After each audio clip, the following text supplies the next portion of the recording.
সফলতা যদি হয় লক্ষ্য, তাহলে অধ্যবসায় তার সেরা সঙ্গী। ব্রেনওয়্যারের দিশার আজকের পর্বে যিনি আমার সঙ্গে রয়েছেন, তিনি এক চান্সেই জয় করে নিয়েছেন ওয়েস্ট বেঙ্গল জুডিশিয়াল সার্ভিসের ময়দান। খড়গপুরের মেয়ে, ক্যালকাটা ইউনিভার্সিটির প্রাক্তনী, আর আজ পশ্চিমবঙ্গ বিচার বিভাগের একজন গর্বিত মুখ, সূর্যশিখা রায়। চলুন শুনে নিই তার অনুপ্রেরণামূলক গল্প আর খুঁজে নিই বিচারকের আসনের পথে এগিয়ে চলার সঠিক দিশা।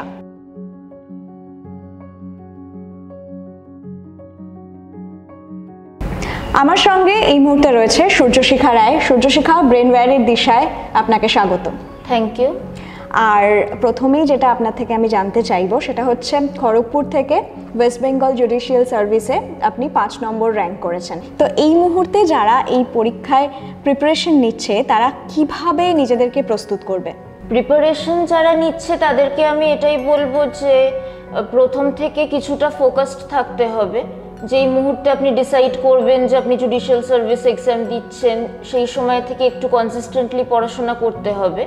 আমিও ছোটবেলায় যেমন পড়াশোনা নিয়ে বা ক্যারিয়ার নিয়ে খুব একটা সিরিয়াস ছিলাম না। আপনি বললেন খড়গপুর থেকে জার্নিটা, তো খড়গপুরে আমি স্কুল লাইফে ছিলাম, তখন আমি জানতাম না যে আমি ল পড়বো বা আলটিমেটলি সরকারি চাকরির পরীক্ষা দেবো, জুডিশিয়ালে আসবো, এগুলো আমার জানা ছিল না। তো ছোটবেলা থেকে সবাই সেভাবে ফোকাসড না হতেও পারে, বা কলেজ লাইফটা একটা আনন্দ করার সময়, তখন যে সবাই খুব মন দিয়ে গভর্নমেন্ট সার্ভিস এক্সামের জন্য পড়বে সেটাও এক্সপেক্টেড নয়। তবে 4th year final year onwards আমার মনে হয় একটু ক্যারিয়ার নিয়ে সিরিয়াস হওয়া উচিত। যে মুহূর্তে আপনি ঠিক করবেন যে আপনাকে জুডিশিয়ালে বসতে হবে, সেরকম সময় থেকে পরীক্ষার্থীদের উচিত পড়াশোনার উপরে ফোকাস করা, একটা ভালো টাইম টেবিল তৈরি করে কনসিস্টেন্টলি সেটাকে ফলো করা। জাস্ট পরীক্ষা দেওয়ার আগের 8-10 মাস যদি কেউ কনসিস্টেন্টলি পড়ে, তাহলে এই পরীক্ষাটা ক্র্যাক করা সম্ভব একেবারেই। এবং আপনার ক্ষেত্রে কোন স্ট্র্যাটেজিটা বা কোন কৌশলটা আপনি যখন প্রস্তুতি নিয়েছিলেন তখন সব থেকে বেশি কাজে লেগেছিল? স্ট্র্যাটেজি আমি অনেকবার ট্রায়াল অ্যান্ড এরর করে ঠিক করেছি। প্রথমে যেমন আমি ভেবেছিলাম পুরো টেক্সট বুকটা একবার ভালো করে পড়বো, তারপরে কোয়েশ্চেন আনসার সলভ করবো, হাতে নোটস বানাবো। আমি দেখলাম সেটাতে অনেকটা টাইম লাগছে, হয়ে উঠছে না। বা পরীক্ষার্থীদের একটা যেটা হয়, কি স্ট্র্যাটেজি করব সেটা তারা অনেকজনকে গিয়ে জিজ্ঞেস করে। আমিও একটু নানামুনির নানামত নিয়ে ফেলেছিলাম। এবার সবাই নিজের নিজের মতো স্ট্র্যাটেজি বলছেন। তাদের মধ্যে কেউ সার্ভিসে আছেন, কেউ নেই, কেউ হয়তো টিচার, কেউ প্র্যাকটিস করেন, সবাই এক এক রকম স্ট্র্যাটেজি বলছেন। আমি একটু ঘেঁটে ঘ হয়ে গেছিলাম প্রথমে। তো একটা ঠিকঠাক স্ট্র্যাটেজি প্রথম থেকে ফলো করা খুব দরকার। আমার ক্ষেত্রে যেটা ওই ট্রায়াল অ্যান্ড এরর করে করে আলটিমেটলি ওয়ার্ক করেছিল, সেটা আমি পাস্ট 30 ইয়ার্সের যে পেপার পাওয়া যায় WBJS এর, সেটা কিনেছিলাম কলেজ স্ট্রিট থেকে, পিএসসি বিল্ডিংয়ের নিচেও পাওয়া যায়। তারপরে কি কি টপিক থেকে প্রশ্ন আসে সেগুলোকে আমি শর্টলিস্ট করেছিলাম। আমি আমার কনসেপ্টটা বিল্ড করব, যাতে বেয়ার অ্যাক্ট ল্যাঙ্গুয়েজ আমার যদি মুখস্থ নাও হয়, ওখানে গিয়ে মনে নাও পড়ে সব, আমি আমার ভাষায় কনসেপ্টটা বুঝিয়ে আসতে পারি। যিনি পরীক্ষক তিনি যেন আমার উত্তরটা পড়ে বোঝেন যে ক্যান্ডিডেট আইনটা বুঝেছে এবং সে ভালো হতে পারবে, বিচারক হতে পারবে ইভেন্চুয়ালি। আর আনসার রাইটিংটার ওপরে আমার মনে হয় ফোকাসটা খুব বেশি থাকা দরকার, কারণ লটা তো সবাই একই জিনিস পড়ছে, বেয়ার অ্যাক্ট বা স্ট্যান্ডার্ড টেক্সট বুক সবার কাছে একই জিনিস আছে, কিন্তু ক্যান্ডিডেটের নিজের লেখার স্টাইলটা যদি অন্যদের তুলনায় বেটার হয়, একজন ক্যান্ডিডেট হয়তো বাকি সবার থেকে বেটারভাবে জিনিসটাকে প্রেজেন্ট করলো বা এমন কিছু লিখলো যেটা সবার আনসারে থাকে না, সেক্ষেত্রে তার একটা বেশি নম্বর পাওয়ার সম্ভাবনা থাকে। তো এই স্ট্র্যাটেজিটা আমার মনে হয় খুব ইম্পর্টেন্ট। আপনার প্রস্তুতির সময় কোন ভুলগুলো আপনি করেছিলেন যেগুলো বর্তমানে ছাত্রছাত্রীদের এড়ানো উচিত বলে মনে করেন? প্রথমত আমি নিজেকে আন্ডার এস্টিমেট করতাম। আমার মনে হতো জুডিশিয়াল সার্ভিস খুব কঠিন পরীক্ষা, যারা খুব বেশি আইন জানে, খুব এরুডাইট, তাদের জন্য, আমার মতো লোকেদের জন্য নয়। তো এই জিনিসটা অনেক ছেলেমেয়েদের মধ্যেই থাকে, হয়তো সেটা স্বাভাবিকও। ওই বয়সে আমাকেও এখন অনেকে বলে যারা অ্যাসপিরেন্ট, যে আমাদের মনে হচ্ছে আমরা পারবো না, তোমরা অনেক বেশি ট্যালেন্টেড, তোমরা পেরেছো, আমরা পারবো না। এবার ব্যাপারটা সেরকম কিছুই কিন্তু নয়। এবার অনেক লোকজন হয়তো ডিমোটিভেট করবে বা অনেকে বলবে পরীক্ষাটা খুব শক্ত। এখন দেখি ইউটিউবে, ইনস্টাগ্রামে অনেক কিছু আসে যেখানে পরীক্ষাটাকে ওইভাবে প্রজেক্ট করা হয় যেন খুব কঠিন কিছু। তবে সেরকম কিছুই নয়, ব্যাপারটা ঠিকঠাক পড়াশোনা করলে খুব ইজিলি অ্যাচিভ করা যায়। আরেকটা যেটা হয়, কোনো মেন্টর বা টিউশনের ওপরে একটু বেশি মাত্রায় লোকজন নির্ভর করে। টিউশন নিতেও পারেন, নাও নিতে পারেন, অনেকে না নিয়ে পেয়েছে, কিন্তু নিলে টিউশন কিন্তু আপনার ওয়াকিং স্টিক বা ক্রাচ নয়, এটা ছেলেমেয়েদেরকে একটা মাথায় রাখতে হবে।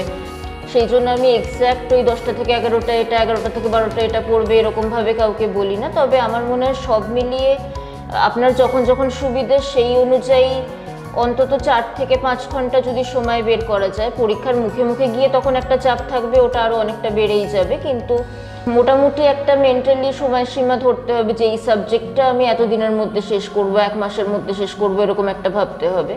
এবার হতে পারে তার থেকে আগে শেষ হয়ে গেল বা তার থেকে বেশি সময় লাগলো, সেটা সম্ভব, কিন্তু একটা 8 থেকে 10 মাসের রুটিন হলে আমি কিভাবে পড়বো সেটা একটুখানি ছকে নেওয়া দরকার। আর সারাদিনে লয়ের পাশাপাশি ইংরেজি, বাংলা, জিকে, কারেন্ট অ্যাফেয়ার্স এগুলোও একটু একটু করে দেখতে থাকা দরকার। একজন ল স্টুডেন্টের স্টুডেন্ট লাইফ এবং কর্মজীবন দুটোর মধ্যে কতটা পার্থক্য আছে বলে আপনার মনে হয়? আপনি নিজে দুটো জীবন কাটাচ্ছেন রাদার, তো কতটা ডিফারেন্স রয়েছে? হ্যাঁ, স্টুডেন্ট লাইফ আর কর্মজীবন তো একেবারেই আলাদা। আমাদের তো যেটা লিগ্যাল কারিকুলাম থাকে এলএলবির সময়, সেটার সঙ্গে তো কোর্ট ওয়ার্কের খুব একটা সম্পর্ক নেই, মানে সেগুলোর উপরে বেস করেই কোর্ট ওয়ার্ক হয়, কিন্তু কলেজে আমরা শুধু থিওরিটাই পড়ি। এবার কেউ কেউ দেখি খুব হয়তো কোনো সিনিয়রের চেম্বারে যায় বা বাবা মা প্রফেশনে আছেন তাদের সঙ্গে কোর্টে যায়, তারা অনেকটা ফ্যামিলিয়ার থাকবে হয়তো আগের থেকে। বাকি সবার জন্য কলেজ শেষ করে যখন তারা কোর্টে ঢুকবে বা কর্মজীবনে ঢুকবে, সেটা একেবারেই একটা অন্য রকমের জীবন হবে। কলেজে তো অনেকটা কেয়ারফ্রি থাকা যায়, দায়িত্ব কম থাকে, মনে হয় 48 ঘন্টায় দিন হচ্ছে, বাচ্চারা কলেজের পরেও ঘুরে টুরে বেড়ায়। এখন তো আমার ওদেরকে দেখলে একটা জেলাসি হয় যে কেন এত তাড়াতাড়ি আমাদের কলেজ জীবনটা কেটে গেল। বাড়িতে অনেকের রেসপন্সিবিলিটিস আস্তে আস্তে বাড়তে থাকে যত বয়স হচ্ছে, বাবা মায়ের বয়স হবে, ইভেনচুয়ালি যদি নিজের ফ্যামিলি হয় সেই সমস্ত রেসপন্সিবিলিটি, তার সাথে কর্মক্ষেত্র সামলানো, জুডিশিয়াল সার্ভিসের ক্ষেত্রে যেটা একটা ট্রান্সফার হয়, সেটা আমার ভালো লাগে, কারণ আমরা ঘুরে ঘুরে সব জেলা দেখতে পাবো, নিজেদের রাজ্যটাকে ভালোভাবে চিনতে পারবো। কিন্তু ফ্যামিলি থাকলে আবার সেটা নিয়েও অনেক রকমের টেনশন থাকে, বাচ্চার স্কুল চেঞ্জ করা, বাবা মা কোনো একটা জায়গাতে হয়তো আছেন বা তাদেরকে নিয়ে নিয়ে ঘোরা, এরকম অনেক রকমের ব্যাপার থাকে। কাজের জায়গায় রেসপন্সিবিলিটি অনেক বেশি থাকে, বিশেষ করে যাদের চাকরিতে একটা ছোট্ট ভুল হয়ে গেলে অন্য লোকের জীবনে অনেক কিছু বদলে যাবে, এরকম অনেক রকম ব্যাপার থাকে। তো ট্রানজিশন পিরিয়ডটা একটু ডিফিকাল্ট ওই সময়টা থেকে এই সময়টা, কিন্তু আস্তে আস্তে আশা করি এটাও আমরা ইউজ টু হয়ে যাব। একটা জিনিস বলতেই হচ্ছে যে এখন সব কিছুই অনেক বেশি প্রযুক্তি নির্ভর হয়ে গেছে, অনেক বেশি মানুষ এআই এর ওপর ডিপেন্ডেন্ট হয়ে পড়ছে। তো আইনও এর ক্ষেত্রে ব্যতিক্রম নয়, আইনের মধ্যেও এআই ঢুকে পড়েছে। তো আপনি নিজে কতটা এআই ব্যবহার করেন এবং ভবিষ্যতে এটা কতটা প্রভাব ফেলবে বলে আপনার মনে হয়? আমি এআই খুব একটা ব্যবহার করি না এখনো, কিন্তু দেখি অনেকে করে। যেমন আমি এই তো রিসেন্ট কলেজ থেকে বেরোলাম, কলেজে একদম লাস্টের দিকে যখন এআই খুব পপুলার, দেখলাম অনেকে অ্যাসাইনমেন্ট লেখার সময় এআই এর হেল্প নেয়, অনেকে উত্তর কিভাবে ফ্রেম করতে হবে লয়ের সেসব ব্যাপারে এআই এর হেল্প নেয়। তবে একটা জিনিস আমি লক্ষ্য করেছি, এআই দিয়ে লয়ের যে লেখাগুলো লোকজন তৈরি করে, আর্টিকেল হোক, আনসার হোক, অ্যাসাইনমেন্ট হোক, সেগুলো কিন্তু সবসময় ঠিকঠাক থাকে না, কিছু কিছু এরর থাকে, বা কিছু কিছু লোক আমাকে জুডিশিয়ালের স্যাম্পল আনসার লিখে পাঠায়, তারপর মানে বোঝাই যায় এআই জেনারেটেড আনসার ওরকম লিখেছে, সেকশন নাম্বার টাম্বার ঠিকঠাক দেওয়া নেই, বা আমরা মানুষ ভেবে চিনতে লিখলে যেরকম লিখতে পারতাম ততটা উন্নতভাবে লেখা নেই, অনেক রকম ভুল ত্রুটি আমার চোখে পড়ে। সুতরাং এআই দ্বারা অনেক রকম সুবিধা হয় ঠিকই, আগের মতো ওরকম লাইব্রেরি গিয়ে অত বই ঘাটাঘাটি না করে অনেক ইজিলি আমরা অনেক কিছু পেয়ে যাই। তবে এআই জেনারেটেড লেখাগুলোরও অনেক রকম লুপ হোল থাকে, সেই জিনিসগুলো আমার মনে হয় একটুখানি দেখতে হবে। একদম এআই দিয়ে দিয়েছে মানে ব্লাইন্ডলি ওটাকেই তুলে সাবমিট করে দেওয়া বা ওই রকমভাবে উত্তর লিখে আসা, এটা ঠিক নয়। এআই সব করে দিচ্ছে বলে আমাদের অ্যাপ্লিকেশন অফ হিউম্যান মাইন্ড বা জুডিশিয়াল মাইন্ড এটা যেন বন্ধ না হয়ে যায়, এটাকে কিন্তু আমাদেরকে অগ্রাধিকার দিতেই হবে। আপনার কাছে আমার একেবারে শেষ প্রশ্ন, একজন আইনজীবী হিসেবে একজন আইনের শিক্ষার্থীকে আপনি কোন গুরুত্বপূর্ণ উপদেশটা দিতে চান? আইনের শিক্ষার্থীদের মাথায় তো অনেক কিছুই ঘোরে, একদম ছোট বয়সে অনেক রকম ক্যারিয়ার অপশনস, অনেক কিছু আমার কি করা উচিত না উচিত।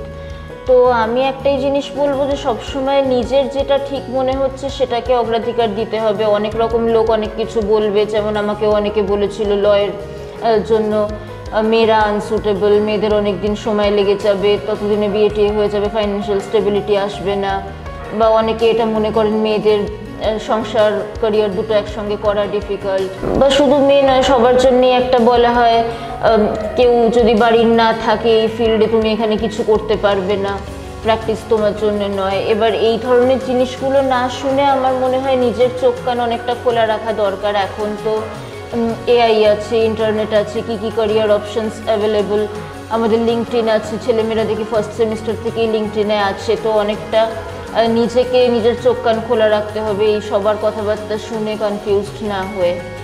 আর ল নিয়ে পড়া মানে যে শুধুই প্র্যাকটিস বা জুডিশিয়ারি কোর্ট ওয়ার্ক, এখন সেটাও আর নয়, আরও অনেক রকমের অপশান আছে। কেউ চাইলে অধ্যাপনায় যেতে পারে, রিসার্চে যেতে পারে, অন্যান্য চাকরি বাকরি করতে পারে, বা অনেকে দেখি রিসার্চ করেও হয়তো অধ্যাপনায় নেই। আমার চেনাশোনা কেউ কেউ থিঙ্ক ট্যাঙ্ক এইসব জায়গাতে আছে, বা অনেক রকম এখন জিনিস হয়। লিগাল জার্নালিজম দেখছি অনেকে করছে, যেটা কয়েক বছর আগে অনেকে মানে শুনলে বুঝতে পারতেন না জিনিসটা কি।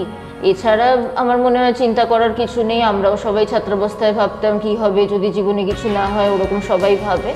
আস্তে আস্তে সব ঠিক হয়ে যায় সময় মতন, তো সেটা নিশ্চয়ই হয়ে যাবে। যারা যারা ইন্টারভিউটা শুনলেন, যারা এখন শিক্ষার্থী বা জুডিশিয়াল অ্যাসপিরেন্ট, যারা এখন ল পড়ছেন, তাদের সবার জন্য আমার শুভকামনা রইল। থ্যাংক ইউ সূর্যশিখা আমাদেরকে সময় দেওয়ার জন্য, এবং আপনার প্রত্যেকটা উপদেশ নিশ্চয়ই যারা ল নিয়ে পড়ছে সেই শিক্ষার্থীদের কাজে লাগবে। Thank you so much. West Bengal judicial সার্ভিসের মঞ্চে যার সাফল্য লক্ষ লক্ষ শিক্ষার্থীর প্রেরণা, সেই সূর্যশেখর রায়ের গল্প আমরা শুনলাম, তার পরিশ্রম, অধ্যবসায় সমস্ত কিছুই আমরা শুনলাম, এবং ডেফিনেটলি এই সমস্ত উপদেশ, এই সমস্ত গল্প, তার অনুপ্রেরণার কথা আপনাদের যারা এই মুহূর্তে ল নিয়ে পড়াশোনা করছে তাদের প্রত্যেকের কাজে লাগবে। দিশার পরবর্তী পর্বে দেখা হবে এরকমই অনুপ্রেরণামূলক গল্প, সঠিক পথের দিশা নিয়ে।